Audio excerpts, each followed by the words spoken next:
তিনটে পদার্থ কি কি? চিদ আদি ঈশ্বর ভেদেনা, ভক্তৃ ভোগ্য নিয়ামক ভেদেনা চ ব্যবস্থিতা ত্রয় পদার্থ ইতি এষ হি তস্য সিদ্ধান্তঃ। চিদ অচিদ ঈশ্বর, চিদ ভোক্তা, অচিদ ভোগ্য, ঈশ্বর নিয়ামক, কন্ট্রোলার।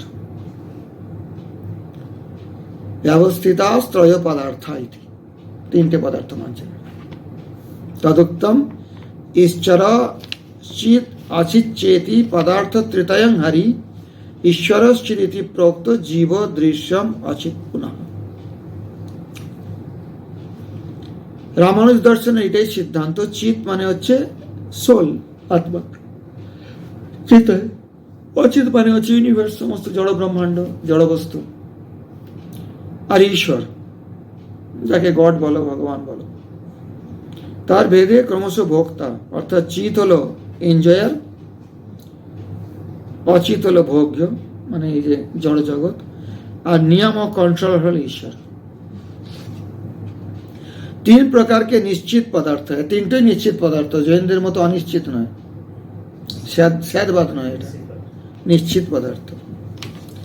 ऐसा ही कहा है, ईश्वर चित और अचित के रूप में पदार्थों की संख्या 3 है। हरि ही ईश्वर है और चित से जीव का अभिप्राय है, और दृश्यमान जगत যেটা ফেনোমেনাল ওয়ার্ল্ড সেটা হচ্ছে অচিত। সিম্পল ব্যাপার। এবার অদ্বৈত বেদান্ত এখানে পূর্বপক্ষ করছে, কারণ রামানুজের সঙ্গে অদ্বৈত বেদান্তের ওরা অদ্বৈত, এনারা বলছেন বিশিষ্ট অদ্বৈত। অদ্বৈত বেদান্ত কি পূর্বপক্ষ করছেন? অপরে পুনরশেষ বিশেষ প্রত্যয়নিকং চিন্মাত্রং ব্রহ্মৈব পরমার্থঃ তচ্চ নিত্য শুদ্ধ বুদ্ধ মুক্ত স্বভাবমপি তত্ত্বমসি इत्यादि समानाधिकरण्याधिगत जीवैक्यं बाध्यते मुच्यते च। शंकर वेदांती जो अपने को बड़े बुद्धिमान मानते हैं, তারা বিচক্ষণম মন্যঃ, নিজেদের বিচক্ষণ মনে করেন, তাই তো? তারা কি বলছেন? তারা এই বিভাজনটা মানছেন না। চিদ অচিদ ঈশ্বর এই 3 রকমের হয় না, একটাই তত্ত্ব আছে ব্রহ্মার, কিচ্ছু নেই, চিদ মাত্র, বাস। জড় জগতে নেই, জীব নেই। अतः मायावादी थोड़ा भी द्वैत सहन नहीं कर सकते। अद्वैत একটাই তত্ত্ব আছে, এরা 3টে তত্ত্ব বলছে, এটা মায়াবাদীরা মানতে চাইছেন না। केवल ब्रह्म ही परमार्थ है, अल्टीमेट रियलिटी, जिसमें सारे विशेषण, ह्रस्वत्व, दीर्घत्व, शब्द, स्पर्श, ज्ञातृत्व, नित्यत्व, सभी व्यावहारिक विशेषण जो कि किसी पदार्थ की सीमा स्थिर करते हैं, वही स्तरों का है, शत्रु के रूप में है। अर्थात कोई विशेषण ईश्वर में नहीं लग सकता।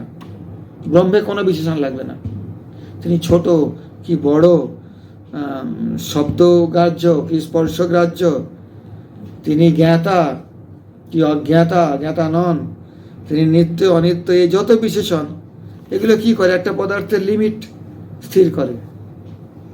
এই কোনো বিশেষণ, কোনো অ্যাডজেক্টিভ ব্রহ্মে লাগতে পারে না, এটা মায়াবাদীর মত। अर्थात कोई विशेषण ईश्वर में नहीं लग सकता। उस ब्रह्म का स्वभाव, वो स्वभाव एसेंशियली और नित्य, शुद्ध, बुद्ध, मुक्त।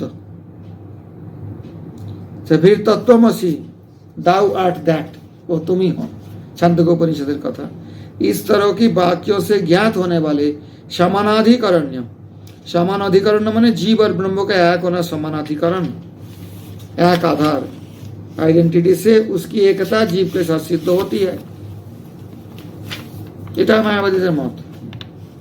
और इसलिए वो बंधन में भी पड़ता है, मुक्त भी होता है।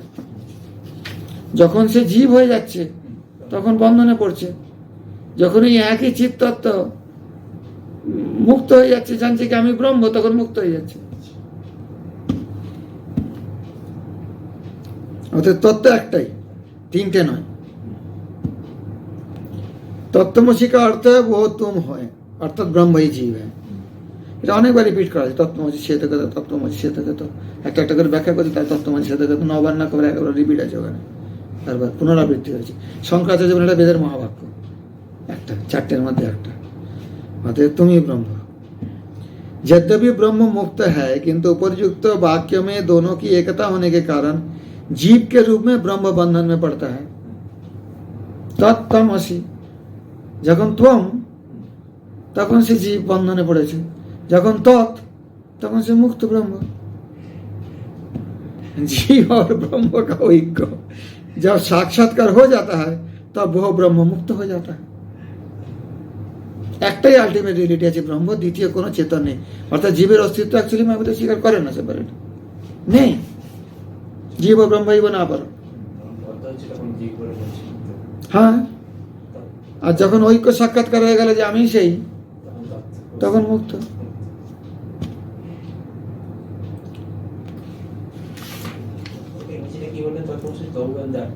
দাও আর্ট দ্যাট, এটা প্রাচীন ইংরেজি শেক্সপিয়ারের টাইপে ইউজ করে। দাও আর্ট দ্যাট, তুমি সেই, তত্ত্বমসি।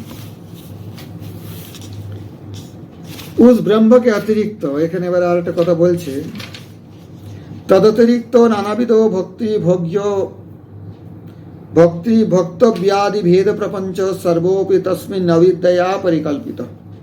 এখন তাহলে এগুলো এলে কি করে? জীব যদি নিজেকে ভোক্তা আর এই জগৎটাকে ভোগ্য বলে মনে করে, তো এইসবগুলো কোত্থেকে এসছে? বলছেন অবিদ্যয়া পরিকল্পিত। যত ভেদ প্রপঞ্চ আছে, মানে আমি ব্রহ্ম, এইটা বোঝা যাচ্ছে না, ভেদ দেখা যাচ্ছে, আমি একটা, ব্রহ্ম আলাদা, জগৎ আলাদা, এগুলো বলছেন সব তস্মিন অবিদ্যয়া পরিকল্পিত। এর অবিদ্যার দ্বারা এগুলো পরিকল্পিত হয়েছে, এগুলো কোনোটা বাস্তব নয়।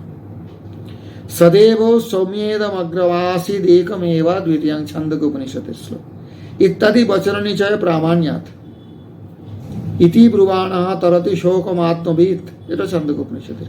ইত্যাদি শ্রুতিশির শতবশেন निर्विशेष ब्रह्मात्मैकत्व विद्या अनादि अविद्या निवृत्ति भंगी कुर्बाणः मृत्यो स मृत्युमाप्नोति अय्यो नानेव पश्यति, काठकोपनिषद। इति वेदनिंदा श्रवणेन परमार्थिकं भेदं निराचक्षाणः विचक्षणं मन्यः तमिमं विभागं न सहन्ते। ওরা নিজেদের বিচক্ষণ মনে করে, খুব বুদ্ধিমান মনে করে অদ্বৈতবাদীরা।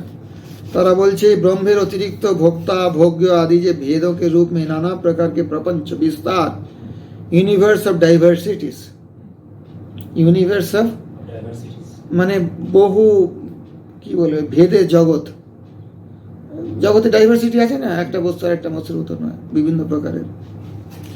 तो ये जो प्रपंच उस ब्रह्म में ही कल्पित किए जाते हैं, ये सारे के सारे अविद्या, इग्नोरेंस से परिचालित होती है। हाँ, इल्यूशन, इग्नोरेंस দুটি শব্দ এখানে ব্যবহার করেছে। যথার্থ শব্দ অবিদ্যা তো পাওয়া যায় না, নেসেন্স একটা আছে। এখন অবিদ্যা যথার্থ পরিশব্দ না পাওয়ার জন্য বিভিন্ন ইংরেজি শব্দ যেগুলো কাছাকাছি লাগবে দেওয়া হয়েছে, কিন্তু এগুলো কোনোটাই যথার্থ রূপে অবিদ্যাকে প্রকাশ। অবিদ্যা মানে অবিদ্যা। এবার ইংরেজি ভাষায় যখন এর জন্য শব্দ খোঁজা হচ্ছে, ওই ধরনের শব্দ পাওয়া যায় না।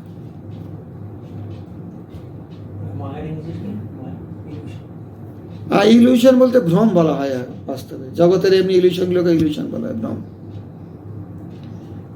আর মায়ার ক্ষেত্রটা ব্যবহার করে কোনো কোনো সময়। বলুন না, বাস্তবে তো ইংরেজিতে এই ধরনের শব্দগুলো নেই, যে বেদান্তে যে বিশেষ বিশেষ টার্মস আছে, পরিভাষা, এগুলো পাওয়া যায় না বলে একটা কাছাকাছি শব্দ লাগিয়ে দেওয়া হয়। नाना प्रकार के प्रपंच अर्थात यूनिवर्स ऑफ डाइवर्सिटीज उस ब्रह्म में ही कल्पित किए जाते हैं।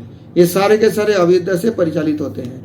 इसके लिए कितने ही वाक्य प्रमाण के रूप हैं, जैसे हे सौम्य, सबसे पहले ये सती उत्पन्न हुआ था, जो अकेला था, दूसरा कुछ नहीं था।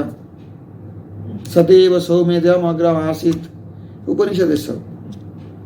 इस प्रकार की बातें ये माया वेदांति, मतलब मायावादी वेदांति लोग कहते हैं। अद्वितीय मानने से ब्रह्म निर्विशेष मालूम पड़ता है, उसमें कोई विशेषण नहीं लग सकता। यदि विशेषण लग सकते तो वे ही विशेषण लगकर दूसरे ब्रह्म भी हो सकते। এটা ওদের যুক্তি। যদি একমেবা দ্বিতীয়ং ব্রহ্ম বলো, অদ্বিতীয় বস্তুতে বিশেষণ লাগানো যায় না। অ্যাডজেক্টিভ লাগালে ওই অ্যাডজেক্টিভ দিয়ে আর একটা ব্রহ্ম করতে পারবে। তাহলে তুমি বুঝতে পারছো না এখন? কেন লাগবে না? যদি বলো ফর্সা, তাহলে কালো একটা আছে।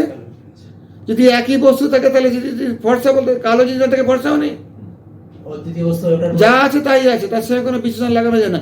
বিশেষণ লাগানো মানে দ্বৈতের ব্যাপার আসছে এখানে, ভালো করে বোঝো ব্যাপারটা। এই লোকটা ফর্সা, তার মানে কি একটা কালো লোক আছে, তাহলে এই লোকটা কালো বলে আর একটা হতে পারে লোক। তাহলে এই ব্রহ্মটা এইরকম, তাহলে আর একটা ব্রহ্ম হতে পারে যদি তার বিশেষণ লাগাতে পারো। যদি একই বস্তু থাকে, দ্বিতীয় কোনো বস্তুর অস্তিত্ব না থাকে, আলটিমেট রিয়েলিটি যদি একটাই হয়, বিশেষণ তো লাগতে পারে না। তাতে কি বলে লাগাবে? তাকে ছোট বলবে কি বড় বলবে? ছোট বললে তাহলে একটা বড় আছে কেউ, তাহলে বড় ব্রহ্ম একটা হতে পারে।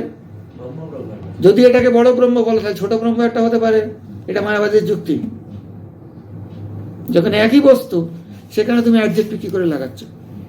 অতএব কোনো বিশেষণ লাগতে পারে না। আর যদি বিশেষণ লাগাতে পারো, তাহলে বিশেষণ লাগিয়ে আর একটা ব্রহ্ম হতে পারে। তাহলে एकमे বা द्वितीय ब्रह्म হলো না। जब तक सूत्र नहीं मालूम है तब तक एक ही कलाकृति है। जिस क्षण कृति के विशेष या सूत्र ज्ञात हो जाएंगे, उसी क्षण दूसरी कृति निर्मित हो जाएगी। বুঝতে পারছো? ফর্মুলাটা যখন জানা নেই তখন একটাই কলাকৃতি আছে। যখন ফর্মুলাটা জেনে যাবে তুমি আর একটা কলাকৃতি বানাতে পারবে। তো ব্রহ্ম কিরকম এটা জানে না বলে আর দ্বিতীয় ব্রহ্ম বানাতে পারবে না, একটাই তো আছে। যদি তুমি জানতেই পারো ব্রহ্ম এইরকম, তুমি তাতে ব্রহ্ম বানিয়ে দিতে পারবে, ফর্মুলা জেনে গেলে ব্রহ্মের। এটা হচ্ছে মায়াবাদীদের যুক্তি। তরাতি শোকম আত্মবিদ, उपनिषदेर कथा, छांदोग्य उपनिषदेर बोलছে आत्मा को जानने वाला शोक को पार कर जाता है। जो आत्मा के जाने से शोकेर पारे चले जाए, शोक तो तरह लगे ना। इस तरह के सैकड़ों वेद वाक्यों के सिर पर सवार होकर, टेकिंग एडवांटेज ऑफ, सिर पर सवार होकर माने ये समस्त वेद वाक्य एडवांटेज नहीं है।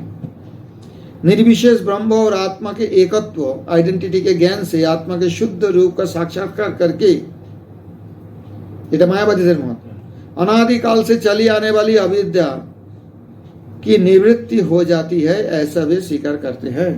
जब अविद्या निवृत्ति हो जाए तक तुम ही सही तत्वमसि होगा। जो व्यक्ति इस ब्रह्म को नाना प्रकार के रूप में देखता है, वो मृत्यु के बाद भी पुनः पुनः जन्मांतर पाता है। काठकोपनिषद। আবার এটা কথাও বলা হয়েছে, এটা নিষেধ করা হয়েছে, ব্রহ্মকে নানা প্রকার দেখতে পারো না। বলছে যদি কেউ এভাবে দেখে ব্রহ্মকে, भेद माने नाना प्रकार देखे, তাহলে সে মৃত্যুর পরেও পুনঃ পুনঃ মৃত্যু পাবে, বারবার মৃত্যু পাবে, মানে আবার জন্ম হবে, আবার মৃত্যু, মুক্ত হতে পারবে না। তাহলে भेद मानने वाले की निंदा सुनकर दोनों के बीच ये मायावाद वेदांती तात्विक भेद नहीं मानते। मायावादी वेदांती বলছে भेद নেই, তোমরা এসব কি বলছো? তিনটি জি, চিদ অচিত, চিদ অচিত বিশিষ্ট ঈশ্বর, এটা হতে পারে না।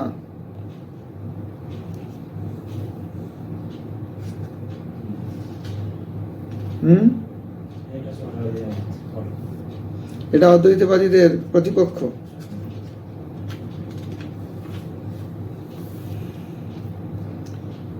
এবারে রামানুজোত্তর পক্ষ করছেন।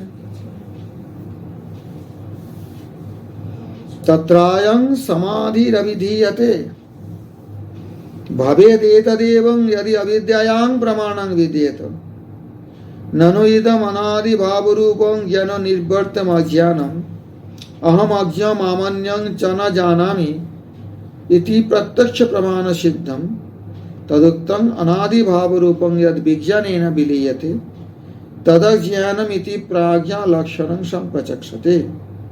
चित सुखी व्याख्या। इन सभी शंकाओं का समाधान इस प्रकार है। शंकर वेदांतियों का कथन ठीक माना जाता यदि अविद्या को मानने के लिए प्रमाण रहते। अविद्या को मानने वाले यह कह सकते हैं कि यह अज्ञान अनादि और भावात्मक है, पॉजिटिव है, यह अज्ञान अनादि আছে, मतलब ब्रह्मजीव बोले की करे मने करছে নিজে, तथा ज्ञान से हट जाता है। अज्ञान अनादि भावात्मक एवं ज्ञान থেকে আলাদা। प्रत्यक्ष प्रमाण से ही यह सिद्ध है। जैसे कि हम ऐसे वाक्य में पाते हैं मैं अज्ञानी हूं, अपने आप को या किसी दूसरे को भी नहीं जानता हूं। प्रत्यक्ष एवं দেখা যায় लोगे बोले मैं अज्ञानी हूं, जानी ना। ऐसा ही कहा भी है, जो अनादि है, भावात्मक है, विज्ञान से जिसका नाश होता है, विज्ञान में नॉलेज, वही अज्ञान है। सही तो, जो अनादि है, भावात्मक है, माने पॉजिटिव अस्तित्व আছে, विज्ञान है जिसका नाश होता है, विज्ञान से जिसका नाश होता है, वही अज्ञान है। विशेषज्ञ लोग इसका लक्षण इसी प्रकार करते हैं। विज्ञान से जिसका नाश होता है, विज्ञान से जिसका नाश होता है, विज्ञान मतलब अनुभव से ज्ञान, एक्चुअली नॉलेज विथ रियलाइजेशन। चित सुखाचार्य के द्वारा लिखित चित सुखी या प्रत्यक्त्व दीपिका शंकर दर्शन का एक बहुमान्य ग्रंथ है। এটা 1225 খ্রিস্টাব্দে চিত শুকাচার্য বলে কেউ লিখেছিলেন। इसकी टीका प्रत्यक्ष स्वरूप ने प्रायः 1500 ईस्वी में मानस नयन प्रसादिनी के नाम से की थी। प्रत्यक्ष स्वरूप क्यों छिलो से 1500 খ্রিস্টাব্দে मानस नयन प्रसादिनी नामे टीका करेছে। सर्वदर्शन संग्रह में যেটা 1350 ईस्वीতে হয়েছে এই গ্রন্থটা, এখানে সময় দেয়া আছে। 1350 মানে কত বছর আগে বুঝতে পারছো? এখন 2022, 100 হয়নি, এই কি বলছি, 1000 হয়নি, 1000 হয়নি, बाकी আছে। तो सर्वदर्शन संग्रह में चित्सुकी का उद्धरण उसी कीर्ति का सूचक है। কেননা 1225 লিখেছে, 1500 তার টিকা হয়েছে। তার টিকা তখন ছিল না যখন সর্বদর্শন লেখা হয়েছে। তখন সর্বদর্শনের উল্লেখ করেছে মানে কি, ওটা তখন প্রসিদ্ধ গ্রন্থ ছিল।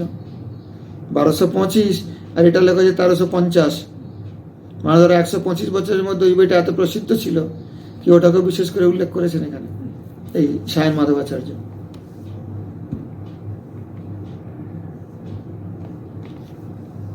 তো এখন চিৎসুকি এই কথা বলছে, না চৈতজ জ্ঞানাভাব বিষয়ম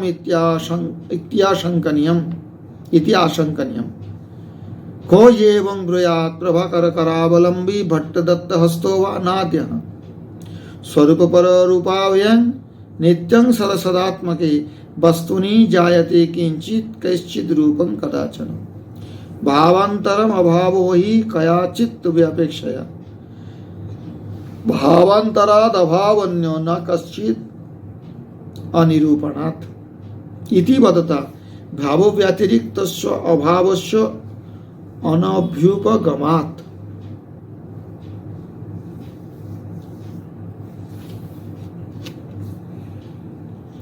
अज्ञान के विषय में उपयुक्त प्रत्यक्ष मायावादियों के दृष्टिकोण से भाव रूप अज्ञान का विषय है। इसलिए उनके अनुसार ही यह कहा जाता है यह प्रत्यक्ष ज्ञान के अभाव का विषय है। ऐसी शंका भी नहीं करनी चाहिए। इस प्रत्यक्ष को ज्ञान के अभाव का विषय मानने वाले कौन हैं? या तो प्रभाकर गुरु माने मीमांसक संप्रदाय प्रवर्तक का वरद कर पाने वाले माने गुरु माताना जाई, या कुमारिल भट्ट का सहारा पाने वाले भाट्टा मीमांसा कैसे कहेंगे? এই কথাটা তুমি বুঝতে পারোনি এখনো। এটা বলছে পজিটিভ মায়াটা, অজ্ঞানকে বলছে পজিটিভ। কেন বলছে? এটা জ্ঞানের অভাব, এটা বলা যাবে না। অজ্ঞান একটা বস্তু, নেগেটিভ হলে কি হতো? জ্ঞানের অভাব অজ্ঞান। যেখানে জ্ঞান নেই, যেখানে আলো নেই অন্ধকার। আলো নেই বললেই, কিন্তু অন্ধকার কোনো বস্তু নয়, নেগেটিভ, আলোর অভাব, তাই তো? এখানে অজ্ঞানটাকে পজিটিভ বলছে, চিৎসুকি বলছে। তো অজ্ঞানটা যদি ভাবরূপ হয়, অভাবরূপ নয়, তাহলে সেই ভাবরূপ অজ্ঞান এবার বোঝে কিভাবে কেউ এদের কাজ করবে। तो ये भावरूप अज्ञान, ये प्रत्यक्ष ज्ञान के अभाव का विषय है, ये शंका तो करा जाবে না। কারণ ভাবরূপ যখন, তখন অজ্ঞানের একটা অস্তিত্ব আছে, অজ্ঞান বলে একটা বস্তু আছে। অন্ধকার বলে কিন্তু বস্তু নেই। বাস্তবে অন্ধকার বলে কিছু আছে কি? ওটা নেগেটিভ, তার নেগেটিভিটি। আলোটা পজিটিভ, আলো যদি থাকে সেখানে অন্ধকার বলা যাবে না।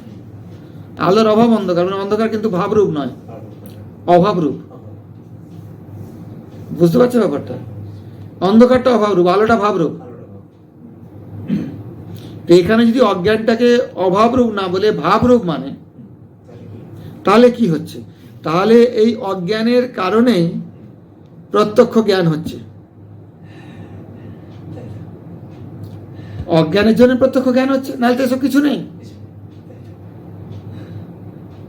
তার প্রত্যক্ষ জ্ঞানের বিষয়, এই অজ্ঞানের বিষয় হলো প্রত্যক্ষ জ্ঞান।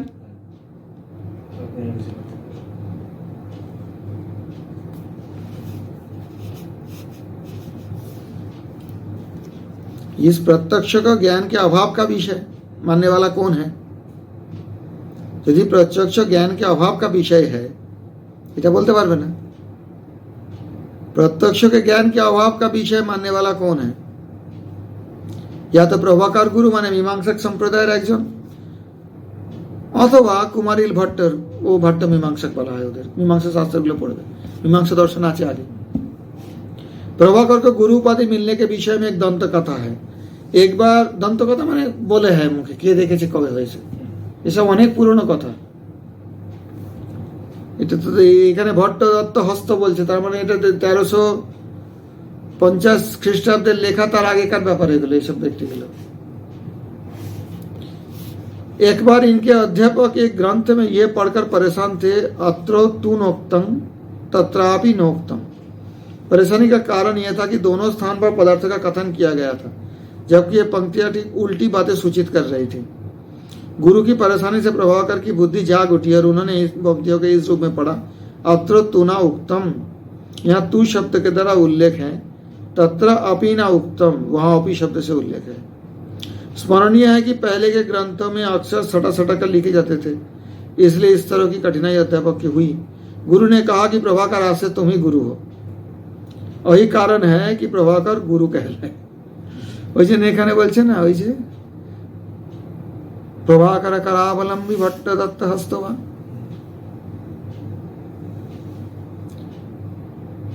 অত্র তু নোক্তম তত্রাপি ন উক্তম, এটার অর্থ আসছে না। ও তখন ওইগুলোকে ভেঙে ভেঙে বলল, গুরুর অসুবিধা দেখে শিষ্য বলছে অত্র তু না উক্তম,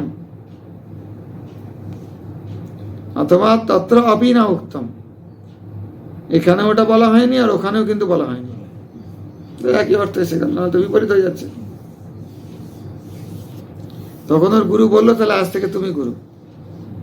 इन्होंने सबर भाष्य पर टीका लिखकर अपना संप्रदाय चलाया। मीमांसकদের মধ্যে কতগুলো ভেদ আছে, কর্ম মীমাংসক যারা। তাহলে এখন তো प्रत्यक्ष ज्ञान के अभाव का विषय এখন मानने वाला कौन है, এটা দেখতে হবে। आगे ব্যাপারটা বোঝো। गुरु मत वाले तो ऐसा माने प्रभाकर मत तो बोलबे अज्ञान को भाव रूप ना मानकर ज्ञानाभाव का विषय मानना, अज्ञान के भाव रूप मानবে না, অভাব রূপ মানো, জ্ঞানের অভাব অজ্ঞান। এটা যদি প্রভাকর বলে, এরা তো মানতে পারছে না, এরা তো বলছে না না না, এটা ভাবরূপ, अविद्याটা भावरूप। उन्हीं का कथन है अपने रूप सत के रूप में तथा दूसरे के रूप असत के रूप में की सहायता से नित्य रूप से सत और असत दोनों में विद्यमान वस्तु में कोई व्यक्ति एक समय में किसी एक ही रूप को जान सकता है। एरा बोलছে কি বলছে, वस्तुओं में सदा दो रूप होते हैं, स्वकीय रूप से वस्तु सदात्मक है और परोक्षीय रूप से वो असदात्मक है। कभी वस्तु को हम सत के रूप में जानते हैं, कभी असत के रूप में जानते हैं, कखनो एग्जिस्टेंट कखनो एग्जिस्टेंट नहीं।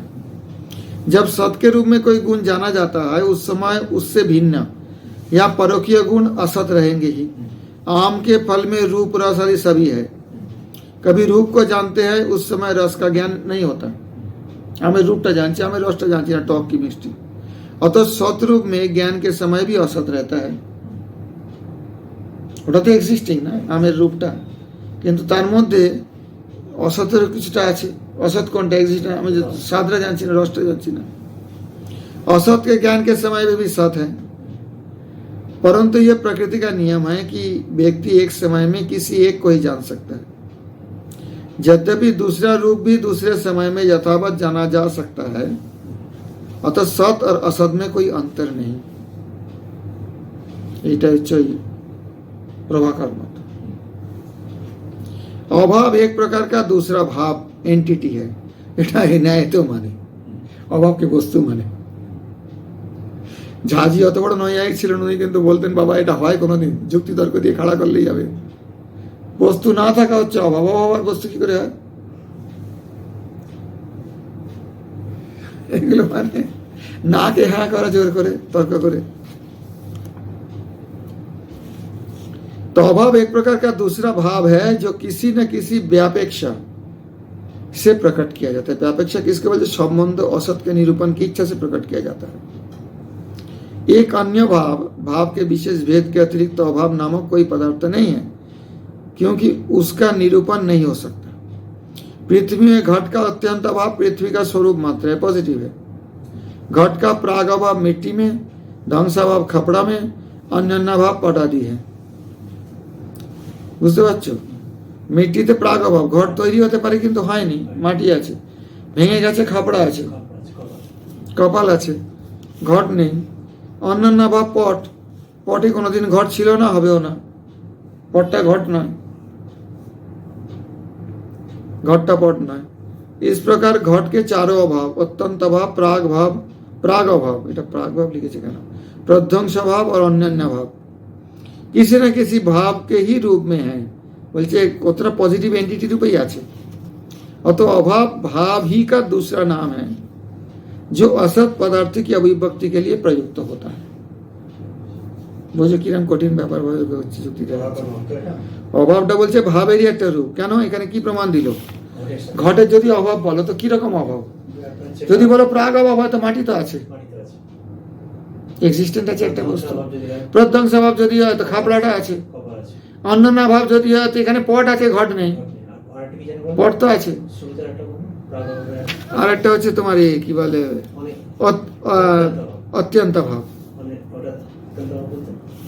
অত্যন্ত ভাব বলতে কোনো কালে ঘট ছিল না, ঘট থাকবেও না।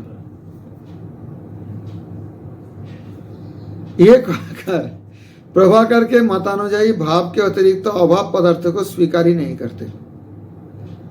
प्रभाकरेर যারা মতানুযায়ী মীমাংসক, তারা ভাবের ছাড়া অভাব বলে কোনো পদার্থ স্বীকারই করে না। অজ্ঞান को জ্ঞান অভাব বিষয় তারা মানবে না।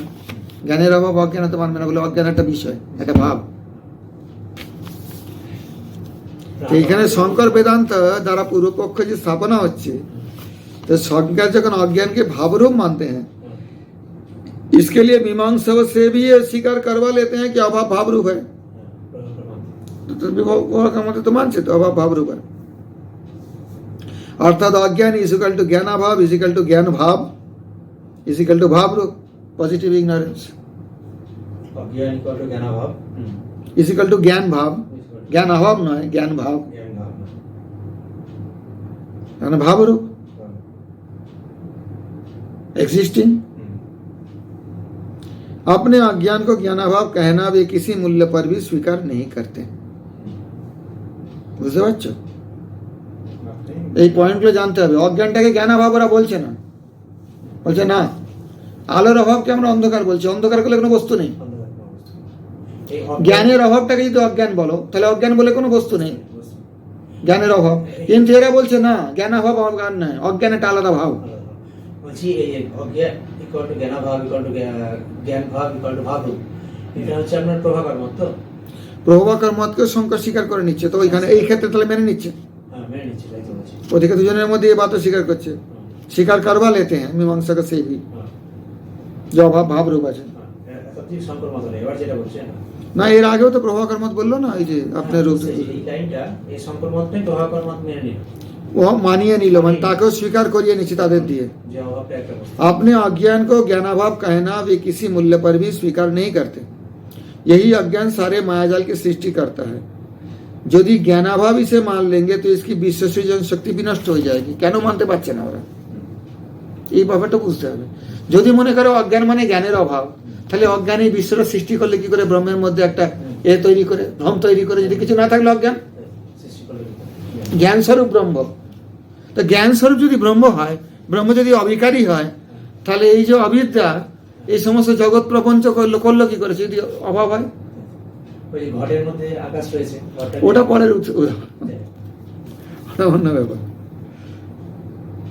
এটা মায়াবাদীদের এই পয়েন্টটা, অজ্ঞান ওদের, তার জন্য ওরা অজ্ঞানটাকে অভাব বলছে না, ভাবরূপ বলছে, পজিটিভ এক্সিস্টেন্স। জগৎটাকে আর নাহলে তো মায়াজাল সৃষ্টি করতে পারে না, ব্রহ্মকে এরকম ভাবে মায়ের মধ্যে ফেলে এইসব সৃষ্টি করেছে। তার জন্য অজ্ঞানটাকে ভাবরূপ করেছে। यदि ज्ञानाभाव इसे मान लेंगे तो विश्व सृजन शक्ति विनष्ट हो जाएगी। रामानुज आगे चलकर इस अज्ञान या माया का खंडन करेंगे। उपरयुक्त पद्यों में प्रभाकर का उदाहरण देकर उनसे अज्ञान को प्रकारांतर से भावात्मक स्वीकार कराया जा रहा है।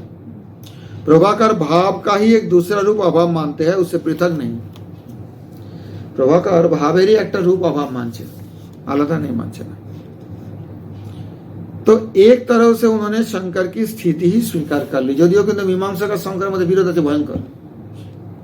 কিন্তু এই ব্যাপারে মীমাংসক মত তখন দেখবে শঙ্করাচার্য থেকে মীমাংসক মত খণ্ডন করার জন্য সেই মিথিলায় গিয়েছি তর্কশাস্ত্র করতে হয়েছিল না, যার বউ বললো যে আমি করবো, নামটা মনে পড়ছে না, মন্ডন মিশ্র, তো কর্ম মীমাংসক ছিল, তো তখনকার দিনে বিরাট পণ্ডিত ছিল মিথিলার মন্ডন মিশ্র। তো যদি শঙ্করাচার্য তাহলে এই দিকে থেকে তো মীমাংসক আর শঙ্কর তো একই কথা বলে দিল, ওখানে ভয়ঙ্কর বিরোধী এরা পরস্পর।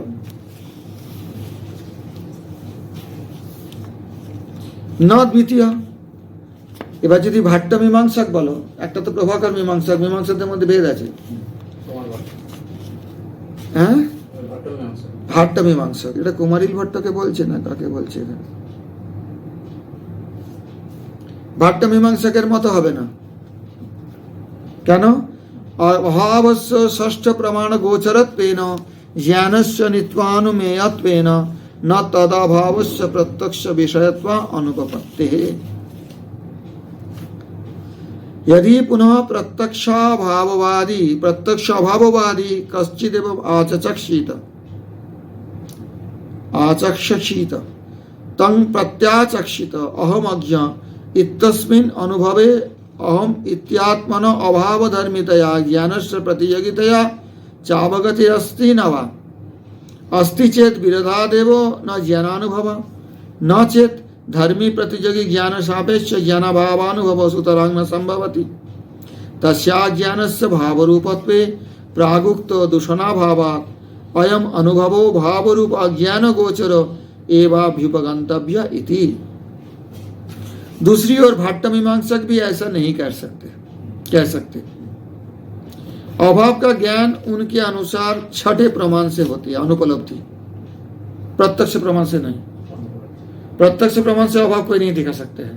अनुपलब्धि, घटेर अभाव माने घट नहीं, अनुपलब्धि পাওয়া যাচ্ছে না, তখন বলছে অভাব। কিন্তু অভাব বলে কোনো বস্তু দেখাতে পারতো প্রত্যক্ষ? ভাট্ট মীমাংসক কথা বলছে। ঘটের অভাব কি দেখা যাবে? ঘটের অনুপলব্ধি দেখা যাবে। ঘটটা পাওয়া যাচ্ছে না, উপলব্ধ নয়, বলছে ঘটের অভাব। तो अनुपलब्धि प्रमाण से है, प्रत्यक्ष प्रमाण से तो अभाव वस्तुर निर्णय है ना। अभावेर ज्ञान है कि प्रत्यक्ष से? घट থাকলে কি ঘটের অভাব জ্ঞান হবে না? শোনো পুরো কথাটা। तथा ज्ञान भी सदा ही अनुमेय रहता है। জ্ঞানটা তো অনুমানের উপরই থাকে। জ্ঞান আছে কি না আছে কেউ দেখতে পাচ্ছে? প্রত্যক্ষ তো নয়, জ্ঞান তো প্রত্যক্ষ নয়, বস্তুটা প্রত্যক্ষ, বস্তু জ্ঞান তো প্রত্যক্ষ নয়, সেটা अनुमेय। अतः इसका अभाव ज्ञानाभाव भी प्रत्यक्ष का विषय नहीं हो सकता। জ্ঞানটাও প্রত্যক্ষ নয়, অনুমেয়, আর অভাবটাও প্রত্যক্ষ হতে পারে না, কারণ প্রত্যক্ষ অনুপলব্ধি প্রমাণে মানা হয়। তাহলে জ্ঞানাভাবটাও प्रत्यक्ष विषय नहीं हो सकता। यद्यपि अभाव को भाट्ट लोग एक पृथक पदार्थ स्वीकार करते हैं। ন্যায় তো মানে ন্যায় গিয়ে দেখবে অভাব পদার্থ, অভাব কি পদার্থ হয়, কি বস্তু হয়ে গেল? এখন বলেছে তার যুক্তি দেখাচ্ছে। फिर भी मैं नहीं जानता, इस प्रकार का प्रत्यक्ष ज्ञानाभाव का विषय नहीं। मैं नहीं जानता বলে এটা প্রত্যক্ষ, আমি জানি না। বলে প্রত্যক্ষ কি হয়েছে, এটা জ্ঞানাভাবের বিষয় কি? আমি জানি না মানে কি? এটা কোনো প্রত্যক্ষ দেখা যাচ্ছে, আমি জানি না এই বস্তুটা। দেখলে প্রত্যক্ষ জানতাম তাহলে।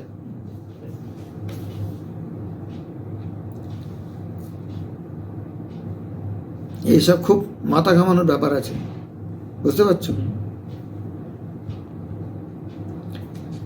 ज्ञान को प्रत्यक्ष मानने पर ही उसका अभाव प्रत्यक्ष का विषय हो सकता है। ज्ञान यदि प्रत्यक्ष है ताहले तार अभावटा ना प्रत्यक्ष विषय हो सकता है, पर भाट्टर लोग ज्ञान को प्रत्यक्ष न मानकर अनुमेय मानते हैं। ज्ञान के तो देखा जाए ना। न्यायिकों का यह कथन है कि मैं जानता हूं, यह वाक्य अनुव्यवसायत्मक अंतर प्रत्यक्ष से निष्पन्न होता है, इसलिए ज्ञान प्रत्यक्ष का विषय है। न्यायिक मत बोलছে কেন না, আমি এই যে অনুব্যবসায়াত্মক আন্তর প্রত্যক্ষ ভেতর থেকে দেখছি, এটা বাইরে দেখছি না চোখের দ্বারা, অন্তরিন্দ্রিয়ে জানতে পাচ্ছি, দেখতে পাচ্ছি কি আমি জানি না, এটা অতএব এটা প্রত্যক্ষ। বলছি আন্তর প্রত্যক্ষ, বাহ্য প্রত্যক্ষ নয়। এই জন্য ज्ञान प्रत्यक्ष विषय, परंतु यह ठीक नहीं। इस प्रकार का ज्ञान दूसरे अनुव्यवसायत्मक ज्ञान की अपेक्षा रखता है। এই যে জ্ঞানটা আমি জানি না, আমি জানি, এটা तो আর একটা অনুব্যবসায়াत्मक ज्ञान की अपेक्षा रखता है, वो भी तीसरे का अपेक्षा करेगा, अनवस्था तो उत्पन्न हो जाएगा। আমি জানি, এটা কিসের উপরে জানি, আর একটা বস্তুর উপর জানি, সেটা আবার কিসের উপরে জানি, অনবস্থা দোষ হয়ে যায়, পরপর চলতে থাকবে, কোনো কিছু নির্ণয় হবে না।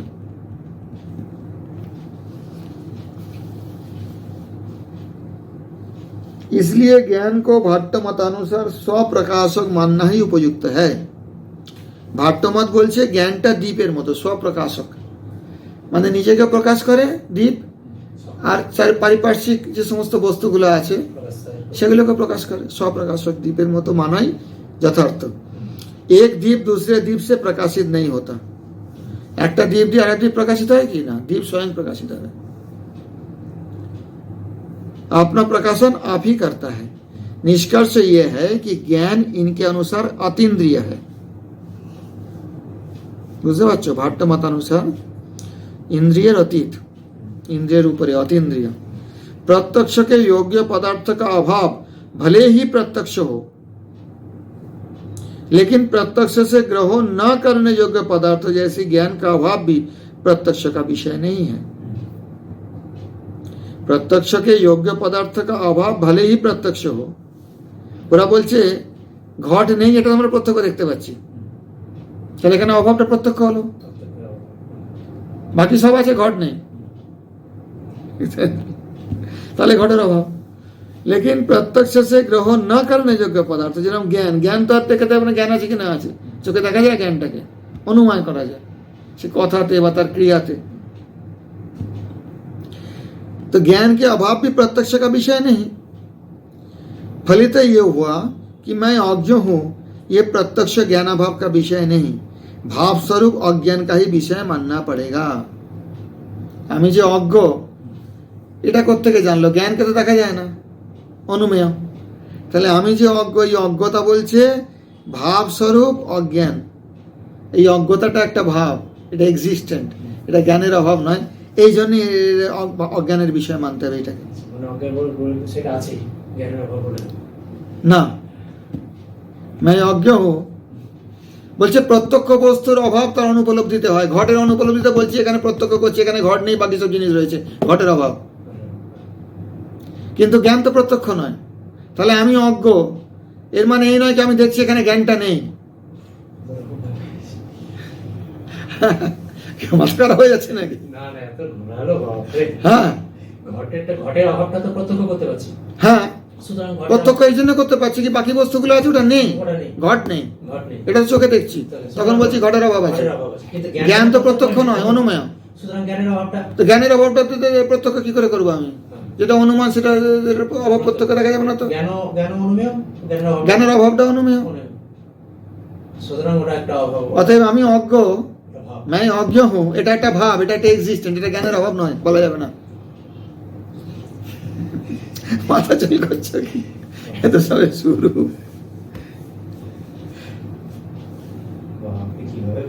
हाँ, ये प्रत्यक्ष ज्ञानाभाव का विषय नहीं, भाव स्वरूप अज्ञान का ही विषय मानना पड़ेगा।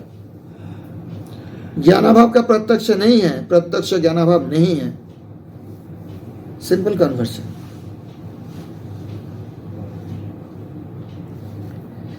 अब यदि अभाव को प्रत्यक्ष माने अनुपलब्धि को प्रत्यक्ष प्रमाण में अंतर्भूत मानने वाला व्यक्ति ऐसी बात कहे, अभाव के प्रत्यक्ष मानने वाला व्यक्ति কেন অনুপলব্ধি के प्रत्यक्ष प्रमाण, অনুপলব্ধি মানে কি ঘট নেই এখানে, এটা তো প্রত্যক্ষ দেখছে बस।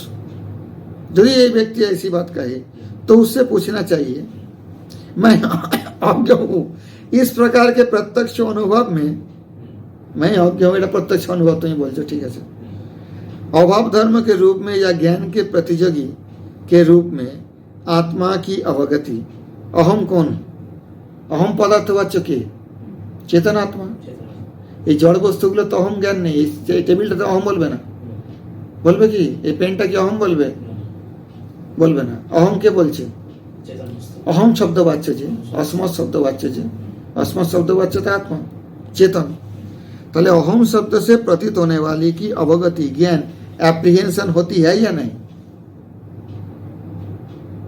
আমি অজ্ঞ হু এটা কে বললো, আমি এই अस्मत् शब्द वाच्य ব্যক্তিটা কে, এখান থেকে বলে আসছে প্রথম কথাটা বোঝো, অহম অজ্ঞ, এই অহমটা কে, অসমত পদ বসেছে अस्मत् पद वाच्य তো, তাহলে अस्मत् वाच्य যদি বলে কি আমি অজ্ঞ, আমি অজ্ঞ, তাহলে এইটার প্রতিযোগী মানে नहीं जानना এই रूप में যে আত্মার অবগতি অ্যাপ্রিহেনশনটা হচ্ছে কি হচ্ছে না, হচ্ছে। यदि ऐसी अवस्था में आत्मा का बोध होता है तो विरोध के ही कारण ज्ञान के अभाव का अनुभव नहीं होगा। জ্ঞানের বিরোধী বলে তো অভাবের অনুভব হচ্ছে না, না জ্ঞানের বিরোধী বলে হবে হচ্ছে না এখানে, আমি জানি না বলে মনে হচ্ছে। यदि नहीं होता तो ज्ञान के अभाव का अनुभव और नहीं होगा। यदि अहम शब्द प्रतीत होने वाली अवगति अप्रिहेंशन হয় না, বুঝতে পারছো, আমি জানি না, যদি এটা আত্মার অবগতি না হয়, আত্মার জ্ঞান অ্যাপ্রিহেনশন না হয়, তাহলে জ্ঞান কি অভাব কা অনুভব তাহলে তো হবে না। আমি অজ্ঞ হব এটা যদি আত্মা বুঝতে না পারে, তাহলে জ্ঞানের না হওয়ার অনুভব, জ্ঞানের অভাবের অনুভব হবে না। কেননা कोई भी अभाव तभी जाना जा सकता है जब अभाव के धर्मों से युक्त उसके विरोधी भाव का ज्ञान हो। अभावेर आधारेर संगे जो विरोधी भावटार ज्ञान हो। नैयायिक आदि अभाव को प्रत्यक्ष ही मानते हैं। उपयुक्त अनवस्था इसलिए नहीं लगती कि अंतिम अनुव्यवसाय स्वयं अज्ञात होकर भी वस्तु की सत्ता से ही अपने पहले के अनुव्यवसाय का ग्रहण कर लेगा। এটা বুঝতে পারছ না তুমি, বড় মুশকিল। ব্যবসায় মানে হচ্ছে নিশ্চিত, অনুমানে একটার পর একটা নিশ্চিত হচ্ছে, ঠিক আছে। হ্যাঁ একে হোক, এখানে ব্যবসায় মানে ব্যবসা নয়। এখন যদি বলা হয় আগে এর মাত্রা বোঝো, তারপরে এটাকে রামানুজ কিভাবে খণ্ডন করেছে এরপরে আছে।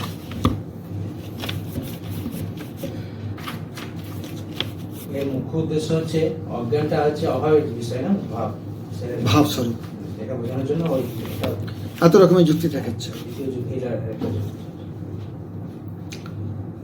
আর অভাবটা প্রত্যক্ষ, অনুপলব্ধি প্রমাণে অভাব প্রত্যক্ষ।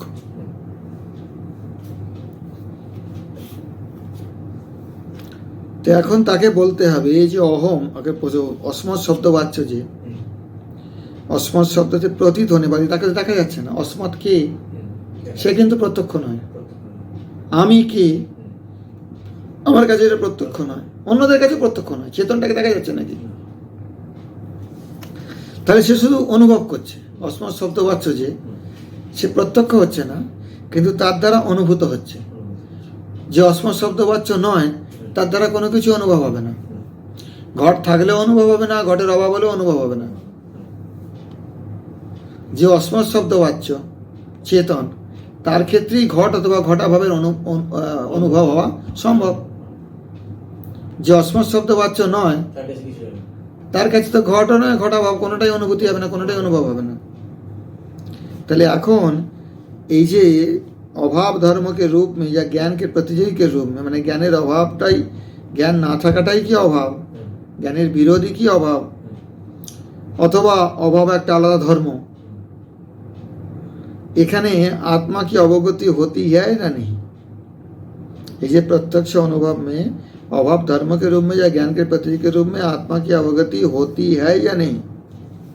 यदि होती है, यदि अवगति ज्ञान एप्रीहेंशन होती है, तो ऐसी अवस्था में आत्मा का बोध, तो विरोध के ही कारण ज्ञान के अभाव का अनुभव नहीं होगा। यदि ज्ञान विरोधी है তাহলে জ্ঞান के अभाव का अनुभव नहीं होगा, विरोध के ही कारण। এখনো বুঝতে পারলেন? আত্মা যেটা জানতে সেটি তো জ্ঞান। যদি জ্ঞানের বিরোধী অজ্ঞান হয়, মানে যেখানে জ্ঞান নেই, তাহলে অজ্ঞানটাকে আত্মা জানবে কি করে? জ্ঞানের বিরোধী যদি হয় সেটা জানতে পারবে। জ্ঞান, জ্ঞান মানে তো জ্ঞান দিয়ে জানবে। জ্ঞান দিয়ে জানবে, কিন্তু জ্ঞানের বিরোধী যদি হয়ে যায় সেটা। হ্যাঁ, জ্ঞানের বিরোধী যদি অজ্ঞান হয়, তাহলে আত্মা তো অজ্ঞানকে আলাদা করে কিছু জানতে পারবে না। জানতে পারবে কি? জ্ঞানের দ্বারাই তো জানবে। জ্ঞানের দ্বারাই জানবে, কিন্তু জ্ঞানের বিরোধী বলছি। হ্যাঁ, তাহলে জানতে পারবে না। জানতে পারবে, সেটাই বলতে চাইছে। तो विरोध के कई कारण ज्ञान का अभाव का अनुभव नहीं होगा। জ্ঞানের অভাব আছে সেটাও জানতে পারবে না, জ্ঞানই নেই তো জ্ঞানের অভাব কি করে বুঝবে? অন্ধকার দিয়ে তো আলো দেখা যাবে না। যদি नहीं होता, যদি আত্মার বোধ না হয় ওখানে যে আমি জানি না, আমি অজ্ঞ, আমি অজ্ঞ হই, যদি না হয়, এবার অপর পক্ষে তো যদি হয়, তো তাহলে বলছে তাহলে তো এটা হবে না, কারণ জ্ঞানের অভাবে তো তার আত্মার বোধ হবে না, বিরোধকে কারণ। আমি অজ্ঞ, এটা তো জানতে পারবে না, ওটা জ্ঞান থেকে তুই জানছে। সুতরাং অজ্ঞ একটা ভাব, আলাদা বস্তু রয়েছে। কথাটা শোনো ভালো করে। আর যদি বলো যে না, আত্মার এরকম অনুভূতি হয় না, तो আমি অজ্ঞ हूँ, এটা আত্মার অনুভূতি নয়, तो ज्ञान के अभाव का अनुभव और नहीं होगा। তাহলে জ্ঞানের অভাবেরও কোনো অনুভব হবে না, क्योंकि कोई भी अभाव तभी जाना जा सकता है जब अभाव के धर्मों से युक्त उसके विरोधी का ज्ञान हो। घटत्व, ঘটত্ব, ঘটের ধর্ম তো, ঘটত্ব যেখানে নেই ওখানে ঘট নেই। তাহলে অভাব তখনই জানতে পারা যাবে, ঘটের অভাব। ঘটাভাব কখন হবে? যখন অভাবকে ধর্ম সে যুক্ত, মানে অভাব কিসের? ঘটের অভাব, ঘটত্ব ধর্ম से युक्त, इसके आधार का विरोधी का ज्ञान हो, যে এটা ঘটত্ব নয়, এটা পটত্ব, অথবা এটা ঘটত্ব এখানে নেই। হ্যাঁ, ঘটত্বের জ্ঞান থাকলে তবে অনুপলব্ধি জ্ঞানটা এখানে আসবে প্রত্যক্ষে। ঘটত্ব জ্ঞান না থাকলে ঘটের অনুপলব্ধি জানতে পারা যাবে না। ওটা ভালো করে বোঝো। অভাব তখনই জানা যাবে যখন অভাবের যে ধর্ম থেকে যুক্ত তার বিরোধীকে জ্ঞান হয়। বিরোধীকে জ্ঞান হলো মানে এখানে ঘটত্ব নেই, তখন ঘটের অনুপলব্ধি প্রত্যক্ষ হলো, তখন জানা গেল যে এটা ঘটের অভাব, এই জ্ঞানটা হলো। नैयायिक आदि अभाव को प्रत्यक्ष ही मानते हैं। এবার নৈয়ায়িকদের বিচারটা দেখাচ্ছে এখানে, যদিও এটা মীমাংসকদের কম বেশি মিলও আছে, আবার অমিলও আছে, কেউ কোনোটা মানে কেউ কোনোটা মানে না। দর্শন শাস্ত্রে এই ধরনের ব্যাপার চলে। এখন শঙ্করাচার্যের ওইখানে লাইনটা নিয়ে এসে পরে রামানুজ খণ্ডন করবে, ওই জন্য এইভাবে আনা হচ্ছে, যে বিভিন্ন যুক্তি তর্ক দেখি। কারণ অজ্ঞানটা কি, অবিদ্যা বলে যেটা শঙ্করাচার্য বলছে, বস্তুটা কি তাহলে?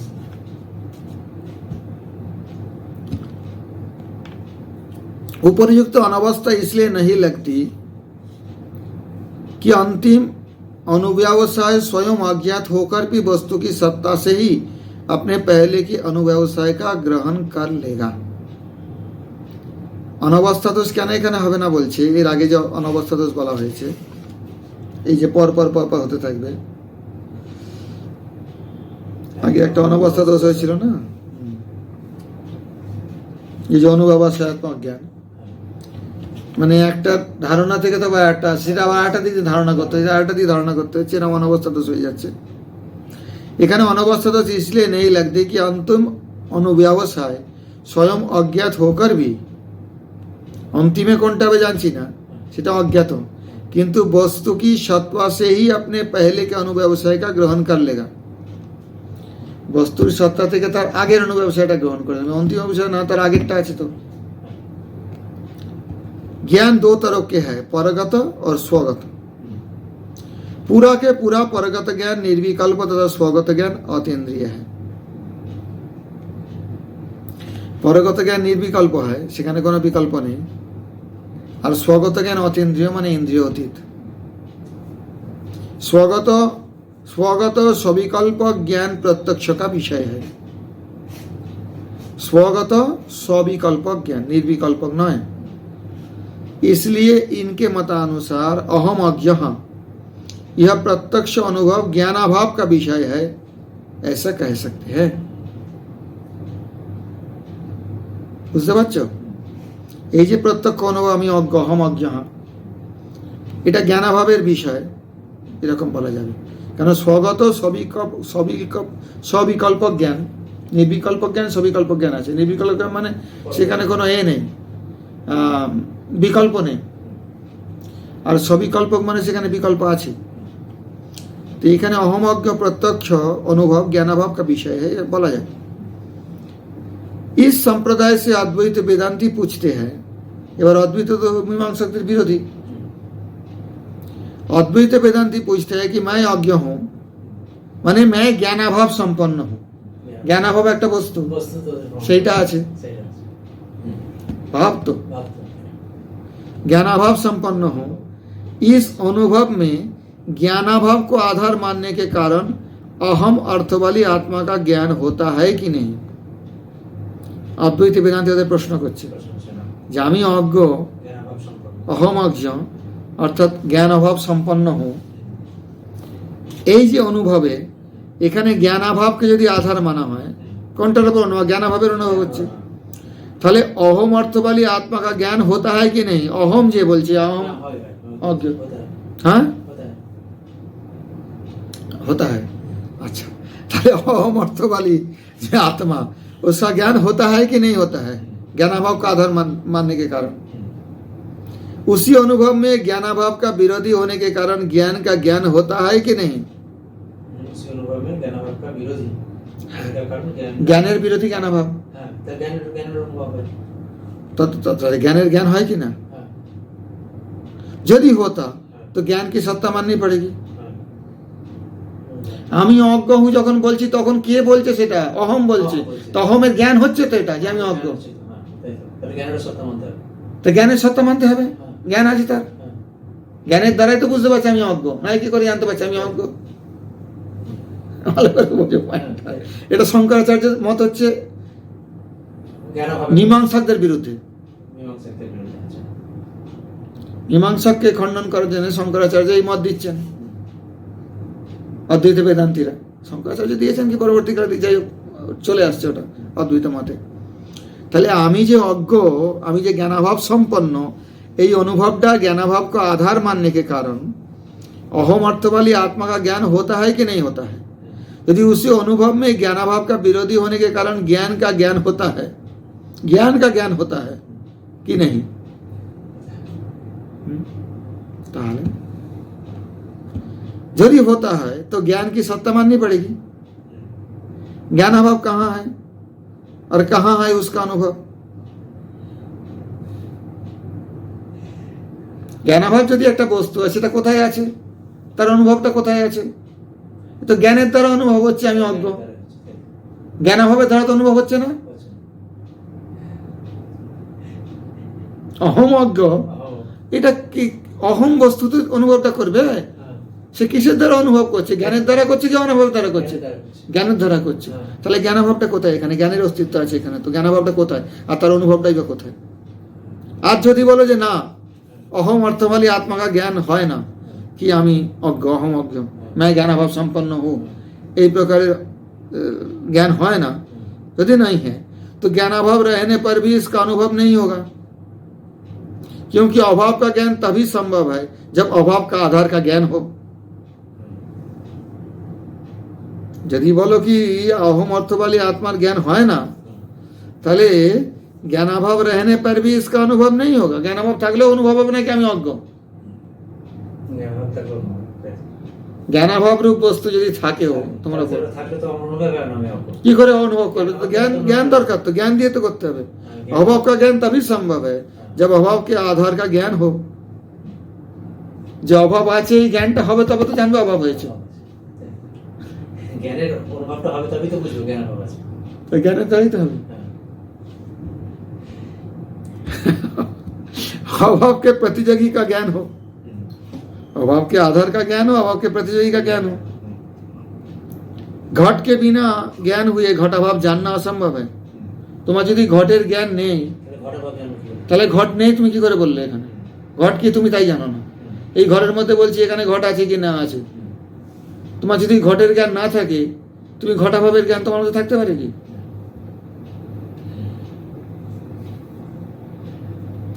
अब यदि उस अज्ञान को भाव रूप स्वीकार कर लें, यदि এটাকে पॉजिटिव মেনে নেওয়া যায় तो उपरिक्त दोषों से मुक्ति मिल जाती है। अतएव यह अनुभव भाव रूप अज्ञान से ही उत्पन्न होता है ऐसा मानना चाहिए। इस प्रकार मायावादियों का पूर्व पक्ष समाप्त हुआ।